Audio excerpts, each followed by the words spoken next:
किशोर कहीं आपके लिए बड़ा सरदर्द तो साबित नहीं हो जाएगी बिहार में? देखिए, प्रशांत किशोर जी अपने आप को सबसे ज्यादा काबिल समझते हैं। ऐसा नहीं है कि पूरे बिहार में सिर्फ एक वही ईमानदार है, काबिल है और लीडर है और स्ट्रेटजी करता है। मैं मानता हूं वो पढ़े लिखे व्यक्ति हैं, उनका सम्मान होना चाहिए, लेकिन सपना बेच के आप सत्ता नहीं हासिल कर सकते हैं। मैं आपको एक आर्टिकल का कोट कर रहा हूं। एक बार माननीय हमारे पूर्व प्रधानमंत्री अटल बिहारी वाजपेयी जी महाराष्ट्र में सभा करने गए थे, तो अपार भीड़ हुई थी। उस भीड़ को देख के महाराष्ट्र इकाई ने कहा कि मान्यवर आप यहां से चुनाव लड़ जाइए। उन्होंने बोला कि नहीं, आप लोग भ्रम में मत रहिए, ये भीड़ को वोट में तब्दील करने में अभी समय लगेगा।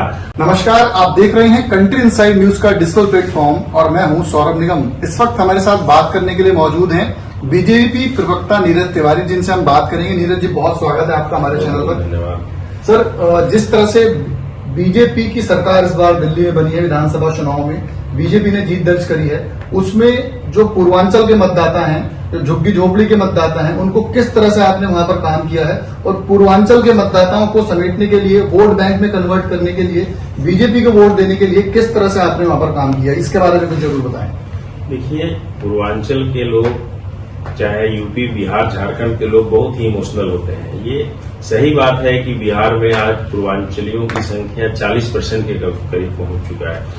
हम पिछले 6 सालों से पार्टी के द्वारा दिए हुए कोई भी दायित्व हो, चाहे प्रदेश में मंत्री का हो या पूर्वांचल मोर्चा अध्यक्ष के रूप में हो या अभी वर्तमान में प्रदेश प्रवक्ता के रूप में, हम लोग उन लोगों के बीच में रहे।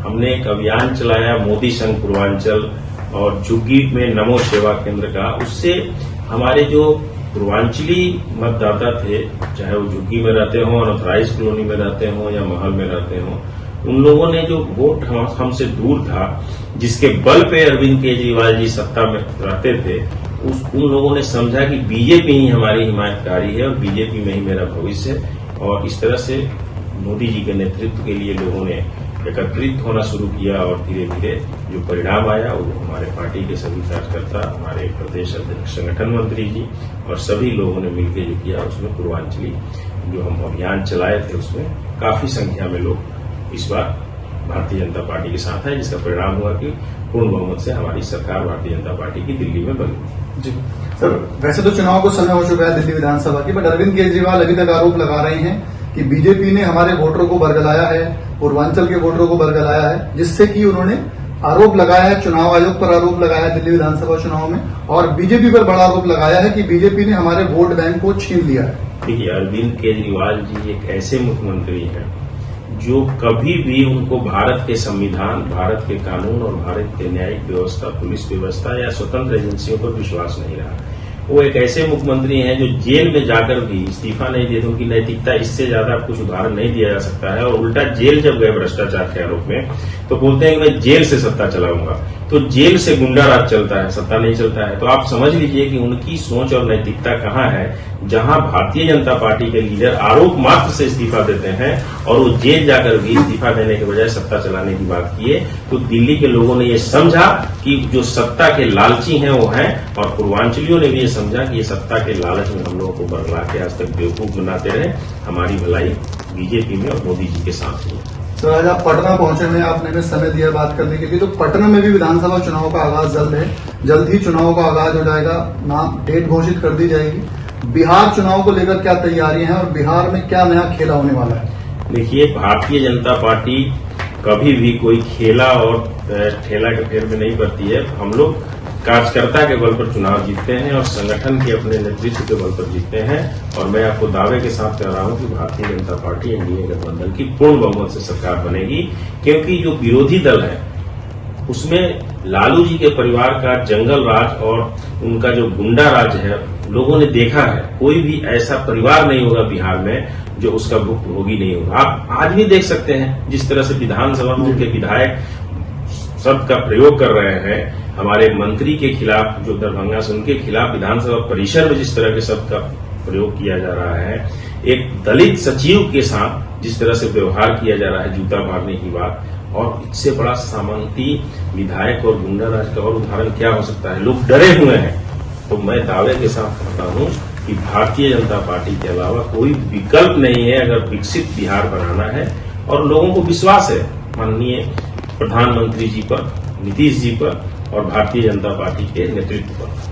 सर, बीजेपी के नेतृत्व में सरकार है, एनडीए गठबंधन में जेडीयू सरकार यहाँ पर चल रही है, नीतीश कुमार जी सीएम है। एसआईआर को लेकर तमाम सवाल उठाए गए हैं। तेजस्वी यादव ने बिहार की कानून व्यवस्था को लेकर तमाम सवाल उठाए हैं। उस पर क्या कहना है? तेजस्वी यादव ने ये कहा है कि जंगल राज यहाँ पर कायम है, यहाँ पर क्राइम रेट बढ़ गया है और इस तरह के तमाम सवाल उठाकर वोटरों के मन को बदलने की कोशिश की जा रही है या हकीकत है सर उसमें कुछ? देखिए, तेजस्वी जी जिस परिवार से आते हैं, शायद उनको पहले अपने यहाँ झांक के देखना चाहिए कि 15 साल बिहार की जनता ने किस तरह से जंगल राज देखा और किस तरह से गुंडागर्दी देखा है। कोई सुरक्षित महसूस नहीं करता था अपने आप को। बिहार के किसी भी जिला में, किसी भी स्टेशन से, बस स्टैंड से 5-6 बजे के बाद लोगों का निकलना दुर्लभ हो गया था। उस परिस्थिति से एनडीए बिहार को यहां तक लाया है और आगे भी बिहार एक विकसित बिहार बनेगा, इसकी पूरी रणनीति है। और ये तभी होगा जब भारतीय जनता पार्टी की पूर्ण बहुमत में सरकार बनेगी। नीतीश जी के नेतृत्व में हम लोग चुनाव लड़ेंगे और पुनः एनडीए के मुख्यमंत्री नीतीश जी बनेंगे। कहना चाहेंगे यहाँ पर जिस तरह से नई पार्टियां बिहार में आई है, जनसुराज पार्टी है, प्रशांत की, मैं आपको एक आर्टिकल का कोट कर रहा हूं। एक बार माननीय हमारे पूर्व प्रधानमंत्री अटल बिहारी वाजपेयी जी महाराष्ट्र में सभा करने गए थे तो अपार भीड़ हुई थी। उस भीड़ को देख के महाराष्ट्र इकाई ने कहा कि मान्यवर आप यहाँ से चुनाव लड़ जाइए। उन्होंने बोला कि नहीं, आप लोग भ्रम में मत रहिए, ये भीड़ को वोट में तब्दील करने में अभी समय लगेगा और ये सारी वोट हमारे विरोध में जाएगी, इसलिए हम भ्रम में नहीं है। तो वो भ्रम में जी रहे हैं और सभी लोगों पे जैसे लगता है कि पूरे देश में और पूरे बिहार प्रदेश में एक वही ईमानदार है, एक वही काबिल है और ये तरीका ठीक नहीं है उनका कि किसी पर कुछ भी बोल देना है। सर, वो प्रशांत किशोर पे एक सवाल और है कि प्रशांत किशोर कह रहे हैं कि हम मुख्यमंत्री बनने नहीं आए हैं, बिहार को बदलने आए हैं। तो उनकी मंशा क्या है सर आपको लगता है? देखिए, अगर उनको राजनीतिक से इंटरेस्ट नहीं है, मुख्यमंत्री से इंटरेस्ट नहीं है, तो जो कर रहे हैं तो वही करना चाहिए। उसमें भी बहुत ऑप्शन है। समाज सेवा कीजिए। इस देश में बहुत ऐसे समाज सेवी हुए हैं जो राजनेता से बड़ा सम्मान पाते हैं। तो ये तो सरासर उनकी झूठ यही पकड़ी जा रही है ना कि हम मुख्यमंत्री बनने नहीं आए हैं, हम विधायक बनने नहीं आए हैं। तो क्यों राजनीतिक पार्टी बनाए हैं भाई? राजनीतिक पार्टी समाज सेवा के लिए बनाए हैं तो आप ट्रस्ट बना के समाज सेवा कीजिए। समाज सेवा का बड़ा विकल्प है हिंदुस्तान में और बिहार में। आप रोज यहाँ के रूरल एरिया में जाइए और समाज सेवा कीजिए, लोग आपका स्वागत करेंगे। तो ये भ्रम मत फैलाइए कि हम मुख्यमंत्री बनने नहीं आए हैं, हम विधायक बनने नहीं आए हैं। तो क्यों राजनीतिक दल बनाए हैं भाई? आप क्यों बनाए हैं? इसलिए ये इनका सरासर झूठ है और इनको इस पर इस तरह की बातें करके बिहार के छात्र, नौजवानों को, किसानों को पगलाना नहीं। प्रशांत किशोर एक सवाल और उठाते हैं कि सीएम नीतीश कुमार विक्षिप्त हैं और इस तरह के तमाम बार वो अजीबोगरीब बयान दे चुके हैं। उस पर क्या कहना चाहेंगे अंतिम सवाल? देखिए, प्रशांत किशोर जी जिस तरह का सवाल कर रहे हैं प्रदेश के एक सीएम के लिए और एक बहुत ही सम्मानित नेता के लिए, ये शर्मनाक है और उनको इस तरह की सवाल नहीं करनी चाहिए। आप किसी के व्यक्तिगत मामला में बोल रहे हैं और भी गलत आरोप लगा रहे हैं। नीतीश जी बिल्कुल ही जिस तरह से प्रदेश को चलाया है, आगे भी चलाएंगे। प्रशांत किशोर जी दिग्भ्रमित करना चाह रहे हैं यहाँ की जनता को और जनता दिग्भ्रमित होने वाली नहीं है। जिस तरह से प्रशांत किशोर यहाँ पर मार्केटिंग कर रहे हैं, आपने बताया कि सपना बेच रहे हैं, तो कहीं सपना सच हो गया तब बीजेपी के लिए मुश्किल हो जाएगी? देखिए, सपना सपना होता है, सपना कभी अपना नहीं होता है जी। ये हमारी संस्कृति का कहावत है कि सपना कभी अपना नहीं होता है। इसलिए मैं आपको पुनः दोहरा रहा हूं कि ऐसा नहीं है कि बिहार में वही एक ऐसे व्यक्ति हैं जो सबसे बड़ा ईमानदार है। अगर कोई गलत है, कुछ है, तो कोर्ट जाए। क्यों नहीं केस कर रहे हैं लोगों पे? केवल आरोप पे आरोप, आरोप पे आरोप, आरोप पे आरोप, आरोप पे आरोप, सिर्फ आरोप लगा के किसी को गलत साबित कर देना, ये व्यवस्था ठीक नहीं है और ये उनकी मानसिकता को शो करता है कि आपकी कितनी बड़ी निगेटिव मानसिकता के साथ बिहार में आकर और भ्रम फैला रहे हैं। जी, धन्यवाद आपका बात करने के लिए। तो हमारे साथ बात कर रहे थे नीरज जी, जो कि बता रहे थे कि दिल्ली में तो विधानसभा चुनाव में हमने जीत हासिल की है। अब आने वाले आगामी विधानसभा 2025 चुनाव में बिहार में भी नीतीश कुमार मुख्यमंत्री बनेंगे और एनडीए नेतृत्व में यहाँ पर मुख्यमंत्री नीतीश कुमार के चेहरे पर मोहर लगने वाली है। और जिस तरह से नई पार्टियां आ रही हैं वो लोगों को सपना बेच रही हैं और सपना सपना होता है, सपना सच नहीं होता है। अपने सहयोगी कॉस्टिन परासर के साथ सौरभ निगम, कंट्री इनसाइड न्यूज, पटना।